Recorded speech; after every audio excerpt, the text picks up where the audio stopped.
Target कोरोनामध्ये आज मुंबईहून कोविड योद्धा शंकर मुगलगोड आपल्यासोबत आहेत। वारांगणाच्या मुलांना शिक्षण देण्याचं महत्त्वाचं काम शंकर यांनी केलंय। या सगळ्या कोरोनाच्या काळामध्ये अनेक स्वयंसेवी संस्था धावून आल्या, समाजाच्या पाठीशी राहिल्या। त्यामुळे कोरोनाला टार्गेट करण्याचं एक मोठं काम यांच्या हातून घडलं आणि म्हणूनच जय महाराष्ट्रानं सातत्यानं अशा लोकांची नोंद घेतली आहे, ज्या लोकांनी कोरोनाला न घाबरता कोरोनाच्या संकटात सापडलेल्या अनेकांना मदतीचा हात दिला। अर्थात या सगळ्या निराश्रित, गरीब आणि वंचित घटकासाठी काम करणाऱ्या ग्रेस फाउंडेशनचे ते अध्यक्ष आहेत। खूप स्वागत आहे आपलं या टार्गेट कोरोना या विशेष कार्यक्रमामध्ये शंकरजी। नमस्कार साहेब। तो जो काळ होता सगळा मार्च आणि एप्रिलचा आणि मेचा, तो सर्वात जास्त संकटाचा होता, अडचणीचा होता। अनेकांना खायला पुरेसं अन्नही नव्हतं आणि खास करून कामाठीपुरा या भागामध्ये आणि इतरही सगळ्या वारांगणांच्या भागामध्ये तुम्ही काम केलं। तो सगळा काळ तुम्हाला आठवत असेल अजूनही, तो कसा होता, त्यातल्या समस्या कोणत्या होत्या? साहेब नमस्कार मी म्हणतोय।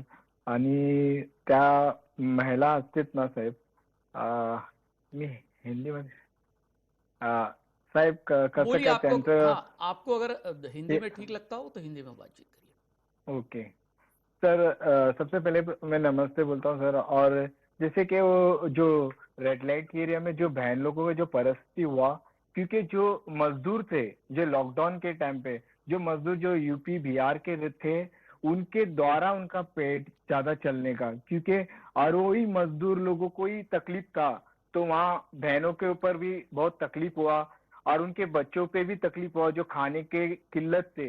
और हम लोग ने जैसे कि हम लोग जो रेड लाइट एरिया के अंदर, हमें सबसे अच्छी बात है भीमसेन ने भी बहुत अच्छी सपोर्ट दिए और नागपड़ा पॉलिटिशियन ने भी सपोर्ट दिए। उनके द्वारा, उनके मदद के द्वारा एक टाइम 1700-1800 लोग खाने के लिए खड़े रहते थे सर। और बोलने का ये है कि सर, और ये लॉकडाउन में उनके पास जैसे कि बहुत से समस्या आए, जो चैलेंज आया, और जैसे कि बहुत से लोगों को उस जगह से जाना था, जैसे कि पहले 90 के दशक में जैसे कि नेपाली और कर्नाटक के लोग थे सर। और अभी ये टाइम पे ज्यादा करके कलकत्ता और ऐसे बांग्लादेशी के लोग बहुत रहते हैं जो रेड लाइट एरिया के अंदर है। जैसे कि उनको जाना है वापस से, ऐसे हम लोग ने ऐसे नागपड़ा पॉलिटिशियन के मदद और बीएमसी के मदद के द्वारा ऐसे 500 बहनों को वापस से इधर भेजे सर, जैसे कि हावड़ा से कलकत्ता भेजे सर। आणि या सगळ्या काळामध्ये आपण पाहिलं की निराश्रित लोक खूप होते, वृद्ध, अपंग होते, जखमी लोक सुद्धा होते, मनोरुग्ण आपल्याला रस्त्यावर भटकताना आपल्याला पाहायला मिळालं। त्यांच्यापासून कोरोनाची लागण इतरांना होऊ नये म्हणून त्यांची व्यवस्था महापालिकेनं काही प्रमाणात केली, पण त्यांच्या सोबतीला तुम्ही होते आणि त्यामुळे त्यांना खूप मोठी मदत झाली। त्या काही आठवणी सांगता येईल?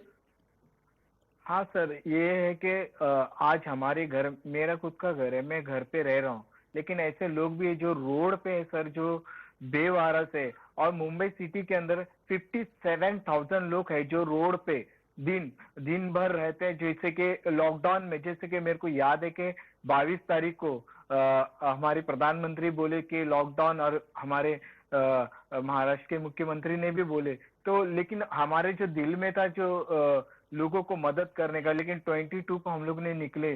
जैसे कि ऐसे बिस्किट, और स्टार्ट तो हम लोग ने बिस्किट और पानी के जरिए चालू किए। उसके बाद जैसे कि हम लोग ने रोड पे ऐसे लोगों को देखे जो खाने के लिए तरस रहे थे। जैसे कि लॉकडाउन तो हुआ, हम हमारे घरों में बैठे हमारे बाल बच्चों के साथ में, ऐसे लोग भी जो रोड पे, सड़क पे किनारे, जैसे कि खाने की किल्लत है, पानी की किल्लत है, क्योंकि होटल बंद है, हर एक चीज को बंद है सर।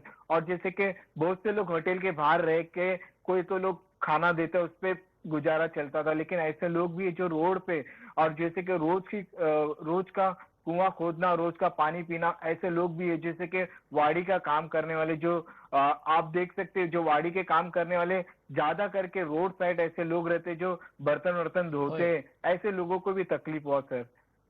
या सगळ्या कोरोनाच्या काळामध्ये टाळेबंदी जेव्हा शिथिल झाली तेव्हा राज्य सरकारनं ऑनलाईन शिक्षण मुलांसाठी सुरू केलं आणि या काळामध्ये आपण पाहिलं की ज्यांच्याकडे इंटरनेटची सुविधा होती त्यांनी त्याचा वापर करून घेतला.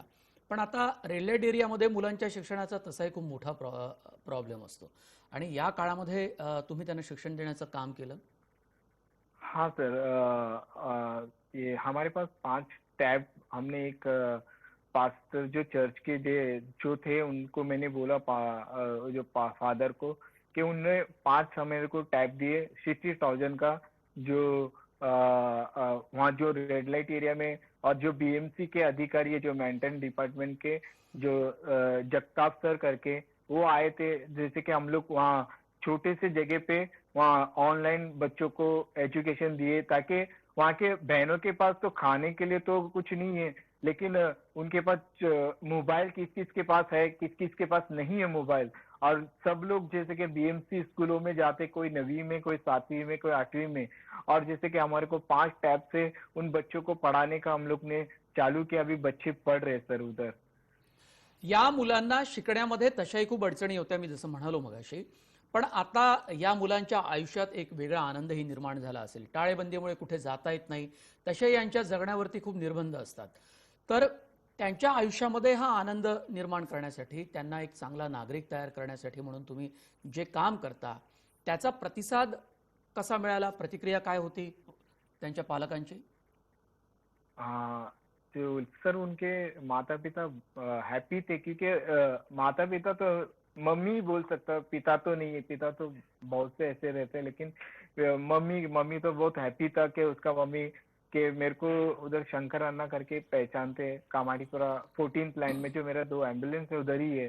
तो वहाँ बहन लोग बहुत खुश हुए जब हम लोग ने टैब चालू किए, वहाँ के बच्चों के लिए बालवाड़ी चालू करे, ताकि एक एक रेड लाइट एरिया के अंदर 2x6 का कोली रहता है। जो देखोगे तो एक रेंट रहेगा 250 रुपए के हिसाब में, ऐसा है। लेकिन बच्चों को खेलने के लिए जगह नहीं, और ये वो घूम नहीं सकते, कुछ कर नहीं सकते। तो हम लोग उस जगह पे हम लोग ने उन बच्चों के लिए इस लॉकडाउन में, ताकि वो खाए पिए रह सके, वैसा भी किया। और उनके पेरेंट्स, उनकी मम्मी बहुत खुश हो गए, बहन लोग जैसे कि वो। और उन बहनों के लिए भी हम लोग ने बहुत कुछ इंतजाम किए थे, खाने से लेके राशन राशन से लेके हर एक चीजों को हम लोग ने ग्रेस फाउंडेशन के द्वारा हमने मदद की है सर। आपण पाहिलं की रेड लाईट एरियात राहणारे लोक हे समाजाच्या मुख्य प्रवाहापासून कायम वेगळे असतात. अर्थात काही संस्था त्यांच्यासाठी काम करत असल्यामुळे त्यांना तितकंच बरं वाटतं. मायेचा ओलावा एक मिळतो त्या मुलांनाही. तुमच्या माध्यमातून अनेक गोष्टी ह्या पुरवल्या जातात. पण ही वेगळी एक समस्या आहे सामाजिक. या कोरोनाच्या काळात आणखी ती मोठी होत गेली असं आपल्याला वाटतं. काय सांगितलं सर? हाँ, मेरा एक सवाल ये था कि समाज के मुख्य धारा से वैसे भी ये लोग बहुत कटे हुए रहते हैं शंकर जी, और कोरोना काल में यस आपने सर। देखा होगा कि वैसे ही खुद को बहुत अकेला महसूस किया होगा. बच्चे वैसे ही, उनको यस सर। पिता तो होते ही नहीं जैसे आपने बताया है. ऐसे यस। इसमें उनको अगर कोई सहारा देने वाला मिलता है, कोई मेडिकल उनको फैसिलिटी अगर मिलती है, मुहैया हो जाती है, तो और ज़्यादा उनको अच्छा लगता होगा कि चलो कोई उनके मदद के लिए आ गया है.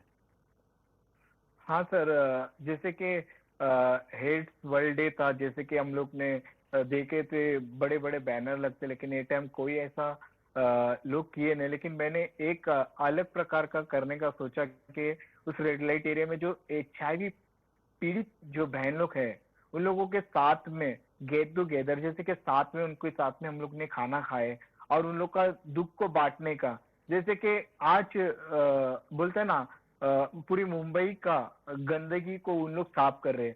सही बीएमसी के लोग उन लोग है जो पूरे बीमारी को लिए उन लोग ने।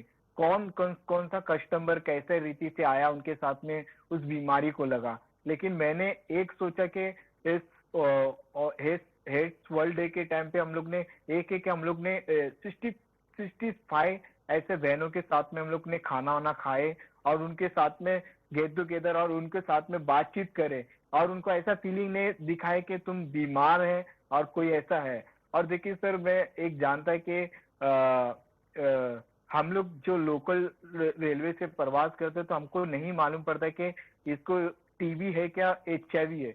लेकिन हमारा मन, अपना जो दिल है ना, शुद्ध रखने का, तो कोई ऐसी बीमारी हमको भी नहीं लगेगा। और उनको वही बताया कि हम लोग बहुत प्यार करते हैं हम उनसे, और रियली सही बोले मुंबई को संभालने वाले ऐसे बहन लोग है, ताकि नहीं तो कितने लोगों का, कितने आज मेरे बच्चों का, मेरी बहनों का, मेरी माओ का उन लोग सुरक्षा करते, ताकि वो उस रेड लाइट एरिया के अंदर रहते। उनका बहुत बड़ा रोल है, बहुत बड़ा बोलते हैं ना, बहुत बड़ा उनका ये है, स्थान है सर। मैं बरोबर. उनको बहुत यातनं सल्यूट ही करता मुलं हूँ। मोठी होतात, शिकतात, पुढे जातात.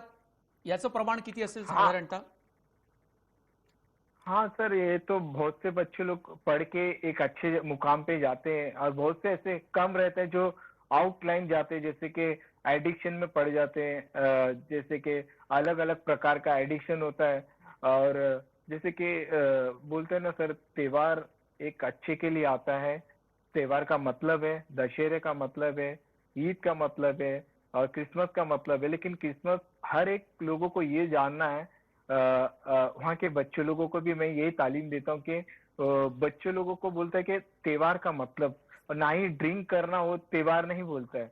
जाके खुदा भगवान के सामने, ईश्वर के सामने जाके हम ये सोचना चाहिए कि लोगों के अच्छी भलाई के लिए सर। और बहुत मानवसेवा से हीच लोग ईश्वर सेवा एडिक्ट मानली तुम्ही. शंकर मुगलगोड तुमच्यासोबत अनेक अनेक तुमचे सगळे ग्रेस फाउंडेशनचे अनेक कार्यकर्तेही गेल्या अनेक महिन्यांपासून या लोकांच्या मदतीसाठी सातत्यानं आपल्या जीवाची पर्वा न करता धावून जात होते. खूप धन्यवाद, तुम्ही सहभागी झाला टार्गेट कोरोना या विशेष कार्यक्रमामध्ये.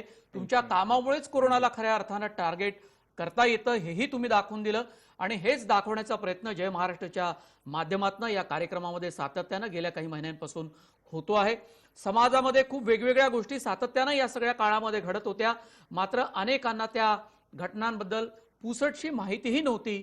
ती या निमित्तानं आम्ही त्यांना त्याची जाणीव करून देण्याचा प्रयत्न करतोय. खूप धन्यवाद. टार्गेट कोरोनामध्ये आज आम्ही इथेच थांबतोय. पुन्हा एकदा भेटूया नवीन कोविड योद्ध्यासह आणि त्याच्या कामासह.